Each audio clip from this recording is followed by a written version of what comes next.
ሰላም እንዴት አላችሁ? የኢትዮ ታይምስ ቤተሰቦቻችን ለሰዓቱ የተመረጡ አዳዲስ መረጃዎችን ይዘንላችሁ ቀርበናል። ከመረጃዎቻችን መካከልም ህወሓት ለጦርነቱ ተዘጋጅተን ጨርሰናል የሚል መግለጫ ሰጥቷል። ህወሓት በሰሜን እዝ ላይ የፈጸመውን ጥቃት ለመጀመሪያ ጊዜ በአደባባይ ወጥቶ ያመነው የህወሓት ቃል አቀባይ ዝምታውን ሰብሮ ተከስቷል። የህወሓት የጦርነት መረጃዎችን በተከታታይ ለህዝብ ሲያደርስ የነበረው ገብረ ጻድቅ ሌላ ጦርነት ቀርቧል ሲል በወይን ሚዲያ በኩል ብቅ ብሎ ተደምጧል።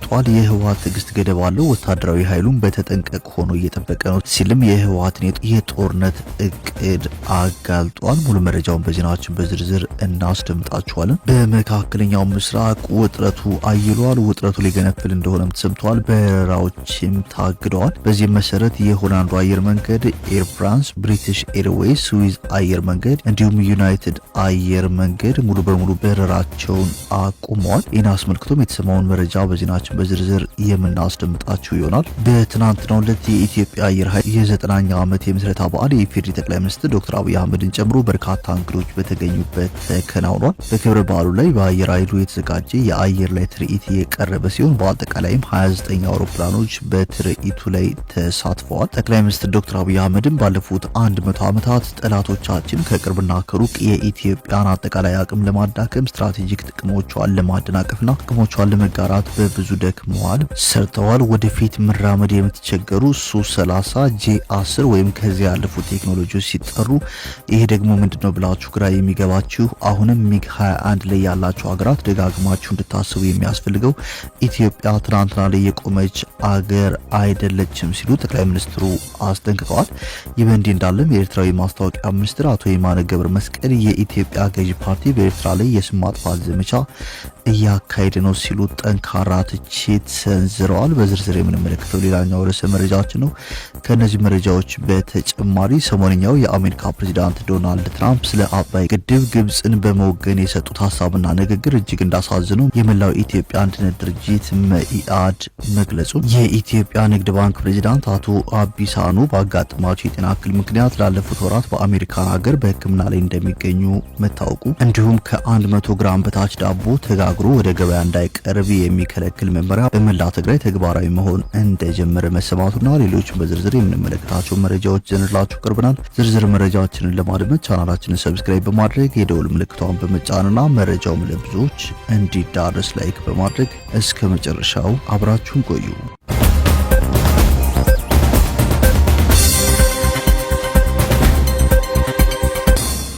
ወደ መጀመሪያው መረጃችን ስናልፍ ለጦርነቱ ተዘጋጅተን ጨርሰናል ሲል ህወሓት ገልጿል።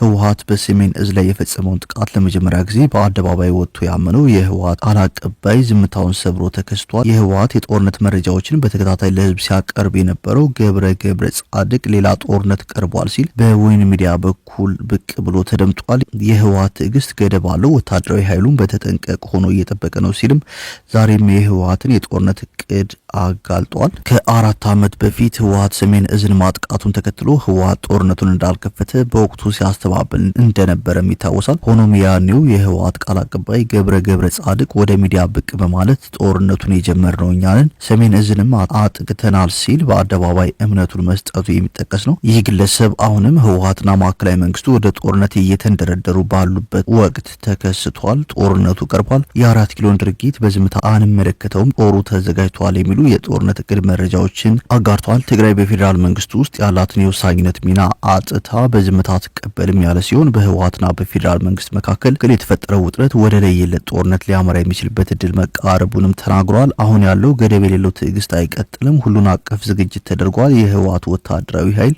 ለተልእኮ ዝግጁ ነው፣ ህዝቡ ለሚመጣው ነገር ዝግጁ ሆኖ ይጠብቅ ሲል ክተት መሳይ ጥሪ አሰምቷል። ህወሓት በቃል አቀባዩ በኩል አዲስ ያስነገረው መልእክት ውጥረቱ ከወትሮ በተለየ ሁኔታ ባየለበት ሰዓት መሆኑ ትኩረት የሚስብ ሆኗል። በአሁኑ ሰዓትም በፌዴራል መንግስትና በህወሓት መካከል የለየለት የጠላትነት ስሜት የሚታይ ሲሆን አንዳቸው ሌላኛቸውን ለማጥፋት ጊዜ እየተጠባበቁ ነው የሚል መረጃም ተሰምቷል። ቃል አቀባዩ ስለ ህወሓት ወታደራዊ ቁመና በሰጠው ማብራሪያ ማንኛውንም ግዳጅ ለመፈጸም በተጠንቀቅ መቆሙን አመላክቷል። ቃል አቀባዩ በህወሓት ወታደራዊ ኃይል ላይ የሚሰነዘሩ የስም ማጥፋት ዘመቻዎች ትግራይን በማዳከም ላይ የተመሰረቱ ናቸው ሲሉም ክስ አሰምተው እንከላከል የሚል ጥሪ አቅርበዋል። በተያያዘ መረጃ ደግሞ የኤርትራው የማስታወቂያ ሚኒስትር አቶ የማነ ገብረ መስቀል የኢትዮጵያ ገዢ ፓርቲ በኤርትራ ላይ የስም ማጥፋት ዘመቻ እያካሄደ ነው ሲሉ ጠንካራ ትችት ሰንዝረዋል። ሚኒስትሩ ይህንኑ ትችት ተከትሎ በኢትዮጵያ ያለውን ወቅታዊ የኢኮኖሚና የሰብአዊ ሁኔታ የሚያሳዩ መረጃዎችን በኤክስ ገጻቸው ላይ አጋርተዋል። ሚኒስትሩ በሰጡት መግለጫ በኢትዮጵያ በኩል በኤርትራ የመንግስት አስተዳደርና የኢኮኖሚ ፖሊሲ ላይ የሚሰነዘሩ ትችቶች ፍጹም ውሸት መሆናቸውን ገልጸዋል። እንደ አቶ የማነ ገለጻ እነዚህ የስም ማጥፋት ዘመቻዎች ዋና ዓላማቸው የኢትዮጵያ መንግስት የገባበትን የውስጥ የጸጥታ ችግር ለመሸፈንና ቀጠናዊ መረጋጋትን አደጋ ላይ የሚጥለውን የባህር በር የማግኘት አጀንዳ ምክንያታዊ ለማድረግ ያለመ ነው። ሚኒስትሩ አክለውም ኢትዮጵያ ባለፉት 3 አስርት ዓመታት ከለጋሽ ሀገራትና ድርጅቶች በድምሩ 84 ቢሊዮን ዶላር የሚጠጋ የገንዘብ ድጋፍ ብታገኝም አገሪቱ በከፍተኛ የኢኮኖሚ ቀውስ ውስጥ እንደምትገኝ ጠቁመዋል። አቶ የማነ ለዚህ ማሳያ ይሆናሉ ያሏቸውንና ለ2025 ዓ.ም የወጡ የኢትዮጵያን የኢኮኖሚና የሰብአዊ ቀውስ የሚያሳዩ ዝርዝር መረጃዎችን አያይዘው አቅርበዋል። ሚኒስትሩ ያጋሩት የኢኮኖሚ መረጃዎች እንደሚያመላክቱት በፌዴራል ደረጃ ከተመዘገቡ የንግድ ተቋማት ውስጥ 80 በመቶ የሚሆኑት በ2025 ከስራ ውጪ ሆነዋል። 470 ሺህ የሚሆኑ የንግድ ተቋማት ከምዝገባ መዝገብ ላይ ጠፍተዋል። በግምቱ 4.7 ሚሊዮን የሚሆኑ የስራ እድሎች ተቀጥፈዋል። የኢትዮጵያ ብሔራዊ ባንክ 2.6 ቢሊዮን ዶላር የሚገመት ኪሳራ አስመዝግቧል። ብሔራዊ ባንኩ በውጭ ምንዛሬ ለውጥ ምክንያት 407.1 ቢሊዮን ብር ኪሳራ ሲያጋጥመው አጠቃላይ የስራ ማስኬጃ ኪሳራው ደግሞ 428.56 ቢሊዮን ብር ደርሷል። ባንኩ ከወርቅ ሽያጭና ከንብረት ዋጋ ቅነሳ ጋር በተያያዘ 57.2 ቢሊዮን ብር ኪሳራ ሪፖርት አድርጓል። በሰብአዊ ሁኔታ ላይ የቀረቡት መረጃዎች እንደሚያሳዩት ደግሞ በግምቱ 21.4 ሚሊዮን ሰዎች የሰብአዊ እርዳታ እንደሚያስፈልጋቸው ተገልጿል። 4.5 ሚሊዮን የሚሆኑ ዜጎች በአገር ውስጥ ተፈናቃይ ናቸው። 12 ሚሊዮን ህጻናት የሰብአዊ እርዳታ የሚያስፈልጋቸው ሲሆን 8.32 ሚሊዮን ህጻናት ደግሞ ከትምህርት ገበታ ውጭ ሆነዋል። ወደ 9178 የሚጠጉ ትምህርት ቤቶች መውደማቸው ወይም ጉዳት እንደደረሰባቸው ተጠቅሷል። 68.7 በመቶ የሚሆነው ህዝብ በብዝሃ ዘርፍ ድህነት ውስጥ እንደሚገኝም ሪፖርቱ አመልክቷል። አቶ የማነ ገብረ መስቀል በመልእክታቸው ማጠቃለያ ላይ የኢትዮጵያ መንግስት ቀጠናዊ ግጭቶችን ከመቀስቀስ ይልቅ እነዚህን ውስጣዊ አሳዛኝ እውነታዎች ለመፍታት ትኩረት መስጠት እንዳለበት አሳስበዋል። ይህ በእንዲህ እንዳለም በትናንትናው ዕለት የኢትዮጵያ አየር ኃይል የ90ኛ ዓመት የምስረታ በዓል የኢፌዴሪ ጠቅላይ ሚኒስትር ዶክተር አብይ አህመድን ጨምሮ በርካታ እንግዶች በተገኙበት ተከናውኗል። በክብረ በዓሉ ላይ በአየር ኃይሉ የተዘጋጀ የአየር ላይ ትርኢት የቀረበ ሲሆን በአጠቃላይ 29 አውሮፕላኖች በትርኢቱ ላይ ተሳታፊ ነበሩ። በትርኢቱ ላይ 17 የኢትዮጵያና 12 ደግሞ የዩናይትድ አረብ ኤሚሬትስ አውሮፕላኖች ተሳትፈዋል። ከነዚህ ውስጥም 16ቱ ሄሊኮፕተሮች ሲሆኑ 12ቱ ተዋጊ አውሮፕላኖችና አንዱ የካርጎ አውሮፕላን ናቸው። ከትናንት በስቲያ በጠቅላይ ሚኒስትር ዶክተር አብይ አህመድ የወደፊቱን የአቪዬሽን አቅም በጋራ እንገንባ በሚል መሪ ቃል የተከፈተው ኤክስፖ እስከ ጥር 19 ቀን 2018 ዓ.ም ድረስ ክፍት ሆኖ የሚቆይ ይሆናል። በኢትዮጵያ አየር ኃይል የ90ኛ ዓመት የምስረታ ክብረ በዓል ላይ የተገኙት የኢፌዴሪ ጠቅላይ ሚኒስትር ዶክተር አብይ አህመድም ንግግር አድርገዋል። በክብረ በዓሉ ላይ ሌተናል ጀነራል ጻድቃን ገብረትንሳኤን ጨምሮ የቀድሞ የኢፌዴሪ መከላከያ ሰራዊት ጠቅላይ ኤታማዦር ሹም የነበሩት ጀነራል ሳሞራ ዩኑስ ተገኝተዋል።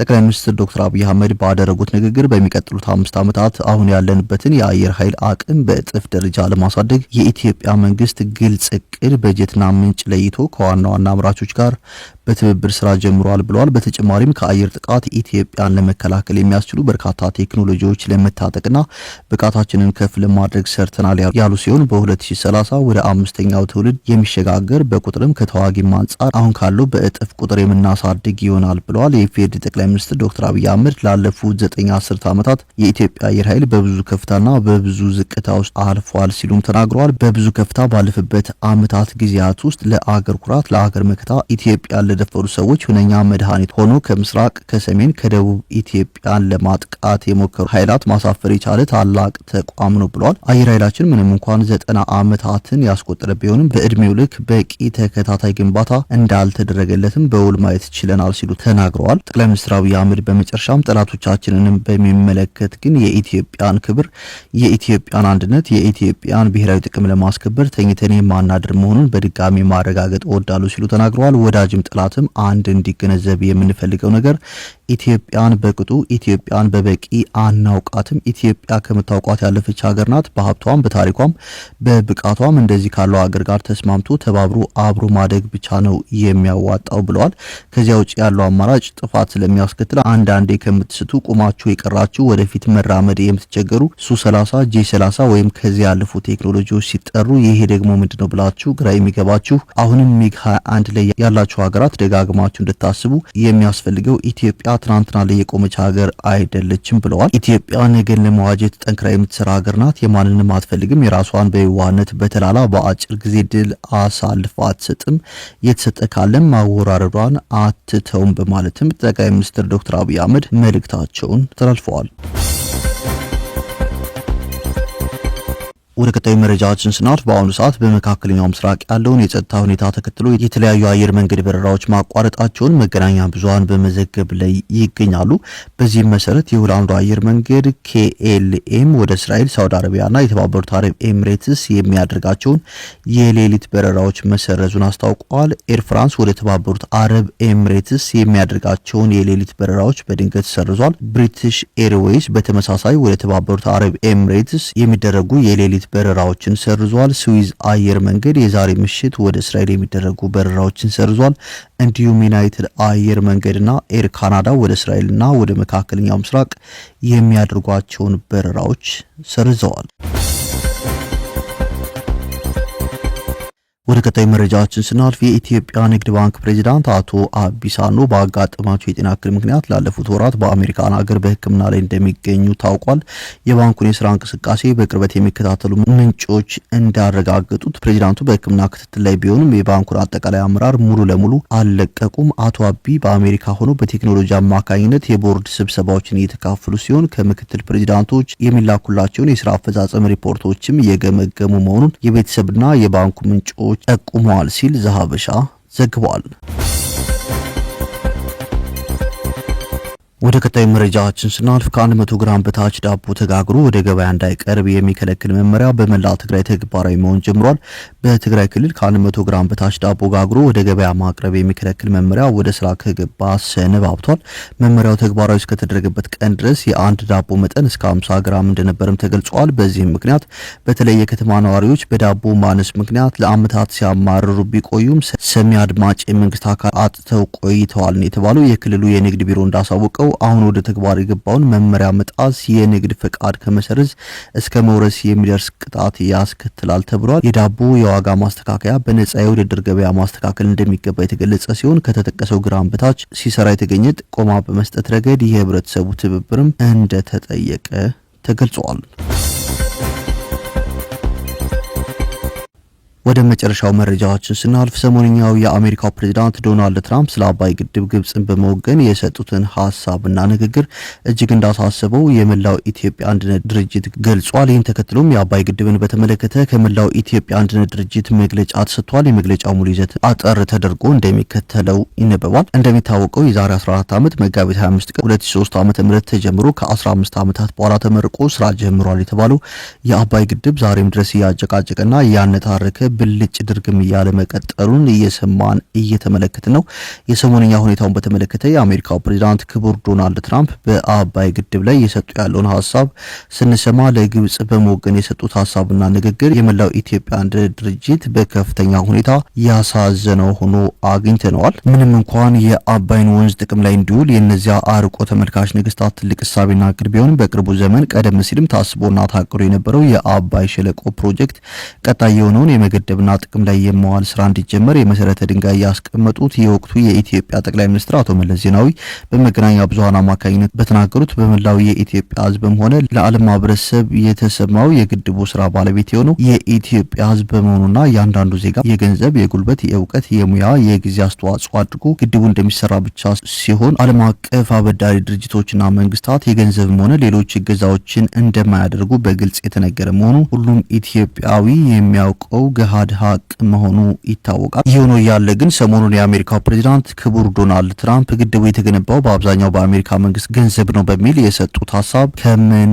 አንጻር ነው? የአሜሪካው ፕሬዚዳንት ክቡር ዶናልድ ትራምፕ ገንዘቡ የአሜሪካ ነው የሚሉ ከሆነ ኢትዮጵያ ለገነባችው የአባይ ግድብ የገንዘቡን መጠን፣ ገንዘቡ የተሰጠበትን ጊዜ፣ ገንዘቡን የተቀበለው አካል ማን እንደሆነ፣ የገንዘቡ ቅብብል የተደረገው በምን እንደሆነ በግልጽ ማስቀመጥ ይኖርባቸዋል ብለን በጽኑ እናምናለን። መንግስት ግድቡን በተመለከተ ያለማንም ጣልቃ ገብነት በኢትዮጵያውያን ሁሉን አቀፍ አስተዋጽኦ የተገነባ ነው በማለት ላለፉት 16 ዓመታት ሲያቀነቅነው በነበረበት ሁኔታ ለተነሳው ሀሳብ ለምን መልስ መስጠት ተሳነው? የአሜሪካ ፕሬዚዳንት የግብጽን የውሃ መጠን በተመለከተ ንግግራቸው በቀጥታ ከኢትዮጵያ ብሔራዊ ጥቅምና ሉዓላዊነት ጋር የሚያያዝ ሆኖ ፓርቲያችን መኢአድ አግኝቶታል። ስለሆነም የኢትዮጵያ ሕዝብ በደሙና በላቡ የገነባውን የአባይ ግድብ በተመለከተ ልክ እንደ ሰጎኗ ከአእምሮም ከጆሮም በአይኑም ትኩረቱን ባለማንሳት በጥልቅ ሊከታተሉ የሚገባ መሆኑን የመላ ኢትዮጵያ አንድነት ድርጅት በጽኑ እያሳሰበ ግድቡን በሚመለከት በሚፈጠረው ማንኛውም ነገር ተረባርቦ እንደገነባው ሁሉ በአንድነት በመቆም ብሔራዊ ጥቅሙንና ሉዓላዊነቱን ማስከበር እንዳለበት